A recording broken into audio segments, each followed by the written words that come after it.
데이터를 가지고 데이터 비주얼라이징 하는 거는 굉장히 다양한 사람들이, 작가들이, 뭐 디자이너들이 여러 가지 목적으로 하고 있기는 해요. 근데 저 같은 경우에는 데이터를 가지고 어떻게 하면 우리가 조금 더 현상이나 사회에 대해서 좀 더 이해를 하고, 그리고 이해를 해야지 사람이 액션을 취할 거잖아요. 그래서 그런 방법으로 데이터를 어떻게 사용하는 건가에 대해서 계속 작업을 하고 있습니다. 그래서 먼저 질문을 드리면요. 데이터 비주얼라이징이 뭔가 여쭤보시면 되게 많으신 분들이 다양한 답변을 내놓으세요. 근데 대부분 이런 거 많이 생각하시거든요. 차트라든가 그래프라든가 뭐 맵 같은 거 생각 많이 하시는데 제가 생각하는 데이터 비주얼라이징은 여기에 국한되어 있는 내용들이 아니에요. 왜냐하면은 인포그래픽이라고 하는 것들은 조금 전에 여러분들이 보셨던 것처럼 어떤 데이터들을 모아서 정보화를 시킨 후에 그 한 사람의 퍼스펙티브로 이해를 해서 그래픽화 시킨 게 인포그래픽에 가까워요. 그렇기 때문에 데이터 비주얼라이징을 하는 거는 우리가 흔히 러우 데이터라고 그러죠. 굉장히 날것인 데이터 자체를 그냥 풀어놓는 거예요.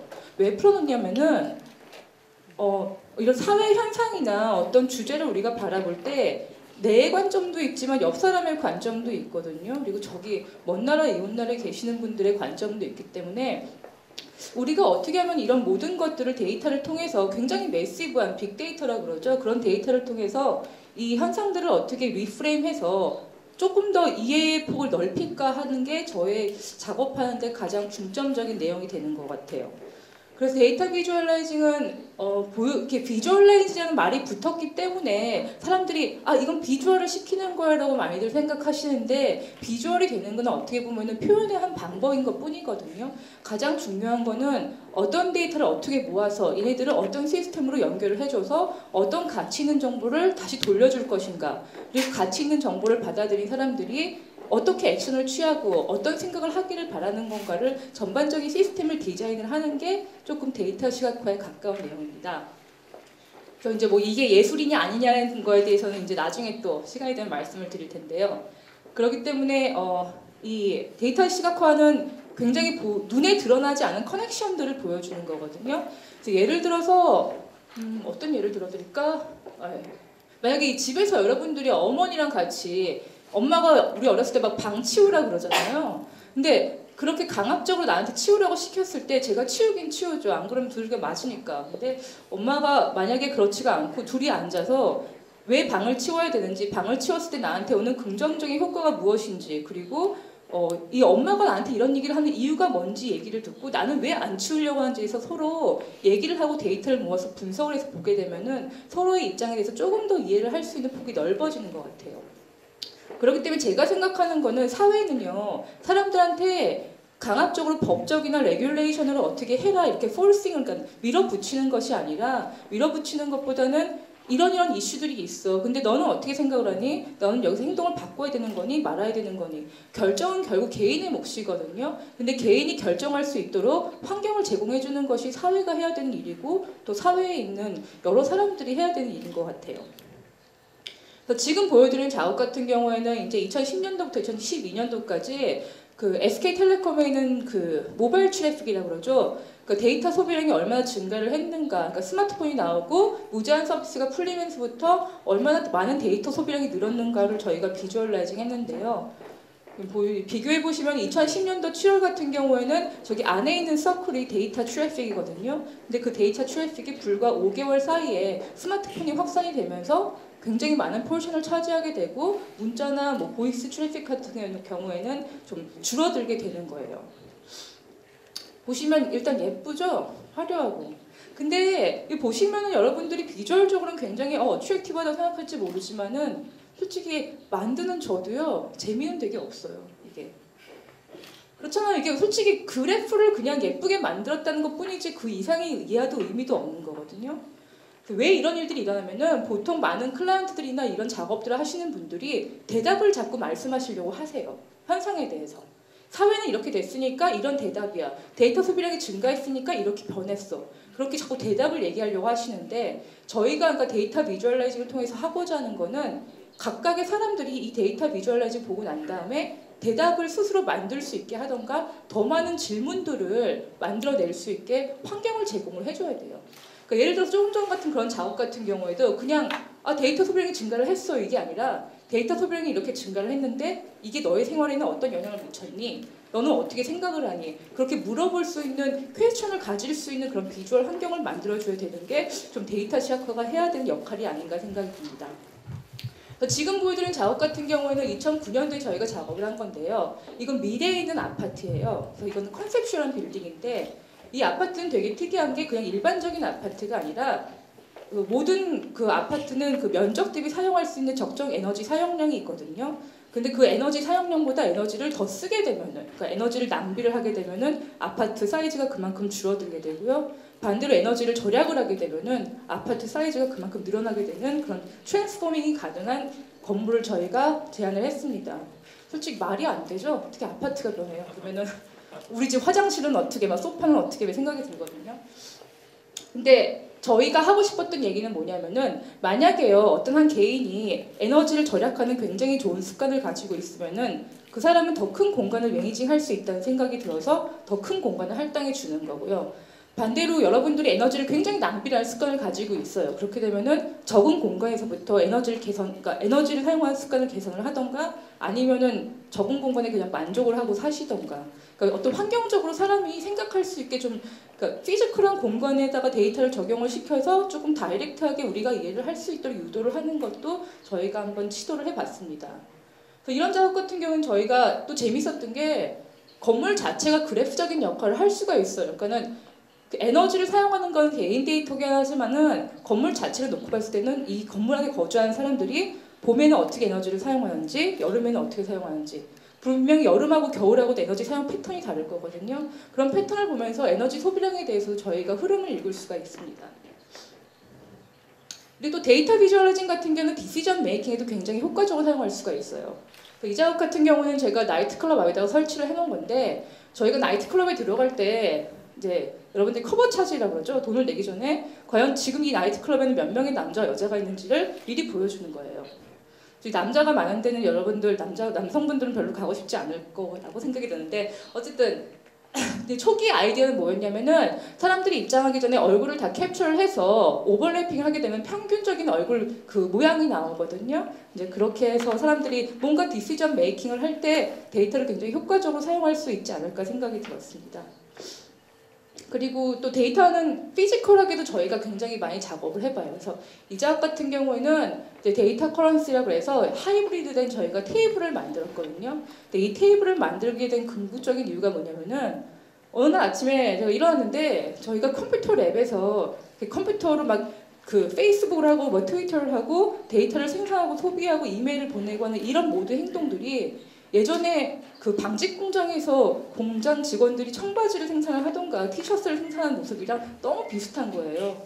근데 예전에는요 공장에서 일을 할 때는 내가 하루에 노동량을 어느 정도 소비를 하면은 그 결과를 저희가 티셔츠 개수를 알 수가 있잖아요. 근데 지금은 여러분들이 굉장히 오랜 시간 동안 이메일을 보내고 저희가 아마 생산해낸 데이터 양이 어마어마할 거예요.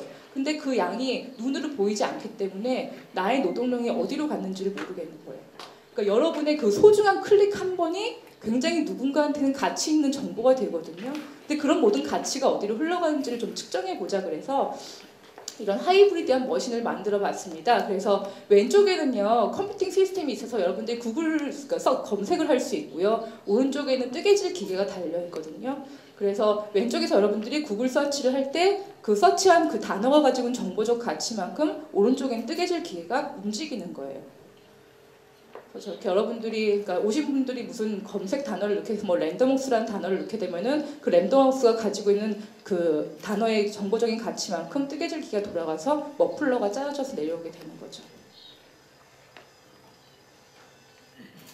요즘에 제가 이제 가장 많이 하고 있는 작업은 퍼블릭 데이터를 어떻게 하면 우리가 퍼블릭 어웨어네스를 그러니까 공공인식에 활용할 수 있을 것인가 그리고 작년 말쯤이었죠. 구글 서치만을 통해서 개인정보를 완전히 빼낸 그런 그 작업은 아니죠. 그런 사람이 이제 신문에 나기도 했는데 우리가 어쨌든 간에 개인정보의 유출은요. 네트워킹 환경에 있는 이상은 여러분들이 카카오톡을 쓰시는 이상은 페이스북을 하시는 이상은 개인정보의 유출을 막을 수가 없어요. 그렇다면은 어떤 형태의 개인정보를 유출을 하는 것이 그러니까 아예 정보를 공개를 하는 것이 우리한테 조금 더 가치 있는 정보로 베네핏을 돌려줄 수 있는 것인가 해서 좀 연구를 해봐야 되겠다 해서 지금 작업을 하고 있는데 이제 이 작업 같은 경우는 퍼블릭 데이터를 퍼블릭 어웨어네스, 그러니까 지금 서울도 그렇고요. 외국도 마찬가지고 정부가 데이터를 많이 공개를 하고 있어요. 퍼블릭 데이터화 시키고 있거든요. 그런 퍼블릭 데이터를 근데 들여다보면은 거의 데이터 형식은 뭐 쓸 수 있는 거로 되어 있는 것이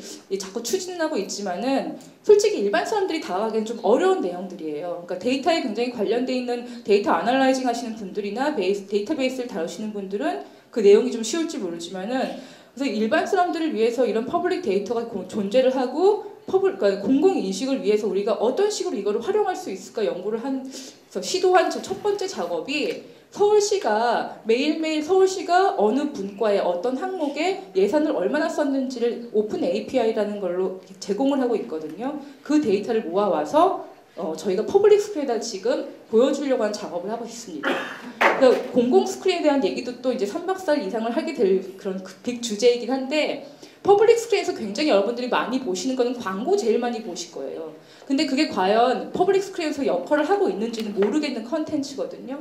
근데 만약에 우리가 예를 들어서 학교를 갈 때, 뭐 집에 올 때, 일을 하러 갈 때 서울시가 오늘 어느 정도의 돈을 어떤 항목에 썼는지를 만약에 보여주게 되면은 적어도 저게 무슨 내용이야? 왜 품격 있는 가로수를 만드는데 오늘 6억이나 썼어? 이런 질문을 할 수가 있거든요.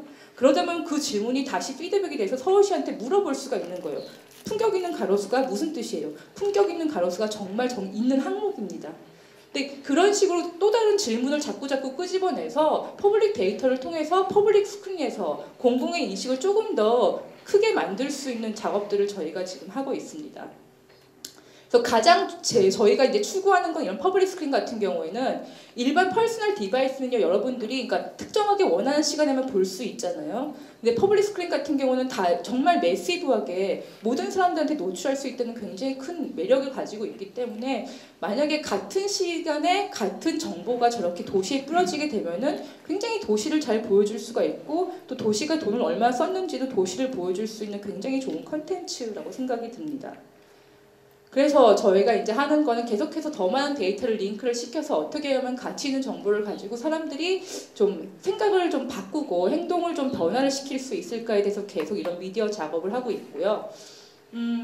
그래서 제가 마지막으로 가져온 슬라이드는 가타카예요. 혹시 영화 보신 분들 계실지 모르겠지만은 이 내용이 여기 주인공이 DNA를 분석을 통해서 이 사람이 예전에 그러니까 태어날 때부터 DNA 분석을 통해서 이 사람은 몇 년도까지 살 거고 어느 정도의 지적 수준을 가질 수가 있을 것이며 그렇기 때문에 어떤 직업을 가질 수가 있다라는 그런 이미 아널라이즈 된 상태에서 이 사람의 미래를 한정을 짓거든요.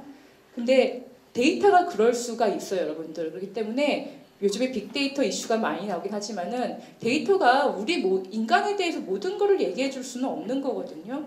그러니까 인간이란 존재는 굉장히 컴플리케이트하기 때문에 내가 아무리 이전까지 아마존에서 이런 책을 샀다 하더라도 내일 또 이 책을 사라는 보장은 없는 거예요.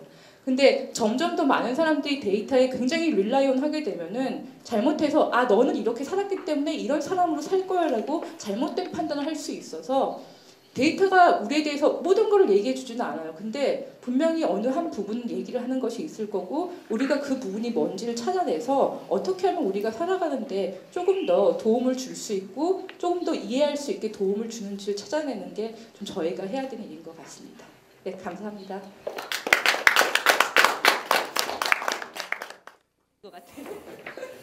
예, 대구 한의대 모바일 콘텐츠 학부의 교수님으로 계신 정구은 교수님 모시겠습니다. 예, 안녕하십니까, 정구은입니다. 일단 양해 말씀부터 좀 드려야 될 게 사실 제가 게으라서 그런지 몰라도 오늘 처음 뵀습니다. 저도 처음 뵀어요. 그리고 제가 한 일주일인가요? 일주일 전에 좀 연락을 드려서 궁금한 사람 잠깐 물어보고 그리고 유튜브를 통해서 민 선생님 강의하시는 거 잠깐 봤습니다. 그리고 오늘 이제 두 번째로 이렇게 보는데 일단은 제가 어떤 비평이라는 어떤 그런 개념보다는 제가 그냥 관객의 입장에서 아마 이렇게 말씀드리는 게 좀 편하지 않을까 저도 그렇고요. 그렇게 생각합니다. 일단 제가 이게 오늘 이렇게 작품 보면서 참 아쉬운 게 저렇게 좋은 작품 예를 들어서 제가 선생님 오늘 발표하신 것 중에서 건축물 있지 않습니까? 전기 사용량을 통해서 건물이 바뀌어지는 어떤 이런 것들 사실 이런 것들은 지금 기술적으로도 가능합니다. 네. 건축적으로나 IT 기술 접목시키고 그다음에 예술성 조형적인 것들 합성해서 하면은 사실 이거 대구시에서 충분히 이런 거 하나 만들 수 있고 이것은 전 세계적으로 사실 랜드마크가 되는 거 아닙니까? 왜 이렇게 좋은 프로젝트 갖다가 그냥 아이디어로서 사장되는지 어떤 그런 면에서 참 아쉬운 부분이 좀 많이 있습니다. 자, 일단 본론적으로 제가 말씀드리고 싶은 것은 제가 오늘 이렇게 쭉 보면서 느낀 것이 그 민세희 작가님께서 쭉 데이터 작업을 하시면서 그 하시는 게 저 같은 경우에는 어떤 그 창발성이라는 어떤 이런 키워드가 생각이 납니다. 우리가 그 다다이즘의 어떤 그 오토마틱 그 기법을 이용한 작업들 그리고 1960년도 말부터 시작하는 어떤 영국 작가들의 어떤 그 누구죠? 헤럴드 코엔이라든가 어떤 인공지능을 갖다가 이렇게 만들어서 자동 페인팅 기법이라든가 또는 그 뭐죠? 마이클 룰의 어떤 기하학적인 추상 기법들 또 그 일본에 있어서의 그 누구죠? 가와우치 요지인가요? 그 사람이 만든 어떤 알고리즘을 이용한 생성 기법들 어떤 이런 것들이 어떤 하나의 일맥상통하는 면인데 제가 보는 관점에서는요 이게 무슨 얘기인가 하면은 사실 데이터라는 것이 제가 보는 관점에서 보는데 그냥 있을 때는 그냥 수치일 뿐이죠 사실 러프하게 근데 그것이 하나하나 모이면서 작가의 개입이 들어가고 그것이 뭐 있습니다 선생님께서 직접 코드를 짜고 알고리즘을 써서 어떤 이미지를 만드시는 건지 아니면 어떻게 하시는 건지 잘 모르겠는데 직접 하는 예. 작가의 의도가 분명히 들어가지만도 그 의도와는 또 다른 새로운 뭔가가 나온다는 점에서 저는 이거 갖다가 창발성이라는 그런 개념을 갖다가 일단은 말씀을 드리고 싶고요.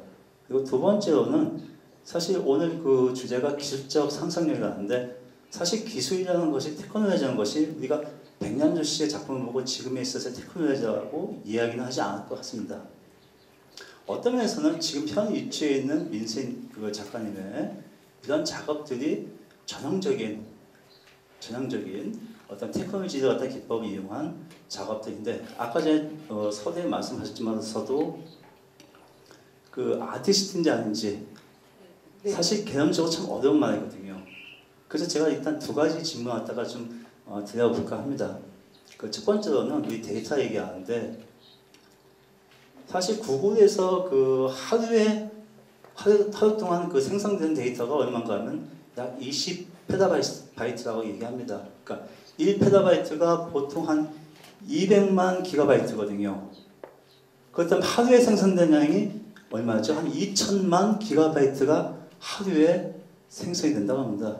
그리고 우리가 예를 들어서 뭐 유튜브에서 나오는 것들, 동영상 것들, 업로드 시키는 것들 1분에 약 한 50분 정도가 50분 정도의 동영상이 업로드되고 그러니까 즉 이렇게 많은 데이터가 생성이 되고 그러는데 문제는 이 데이터가 순수성을 가질 때는 상관이 없는데 이것이 누군가에 의해서 조작이 된다거나 왜곡이 된다거나 또는 어떤 사회적으로 정치적으로 이것이 이용할 때는 분명히 그 나름대로의 어떤 문제점이 분명히 있을 거라 생각하는데 분명히 작가의 개입이 들어갔기 때문에 그 데이터는 순수성을 분명히 잃을 것이라 생각하는데 그 점에 대해서는 어떻게 생각하십니까? 일단 말씀하신 것처럼 데이터는 데이터라는 거는 숫자가 가지고 있는 힘은요, 뭐 텍스트 문제, 그러니까 사람을 믿게 하는 힘이 있어요. 그러니까 이게 진실이라고. 예전에 그래서 가장 많이 이용한 게 그 히틀러죠. 프로파간다 할 때 우리가 얼마나 이기고 있다라는 걸 계속 뉴스페이퍼에 뿌려서 사람들을 선동을 했잖아요. 근데 저는 그런 순수성, 그러니까 그 데이터의 릴라이어빌리티에서 되게 생각을 했을 때 대중을 믿어요. 그러니까는 제가 여기 계시는 분들한테 짜장면 한 그릇 사돌린다고 하고 지금 제가 뭐 입고 있는 옷이 뭐 파란색이라고 우기자 하면은 여기 있는 사람은 제가 선동할 수 있겠죠. 근데 같은 방법으로 제가 전 세계 있는 사람들을 선동할 수가 없거든요.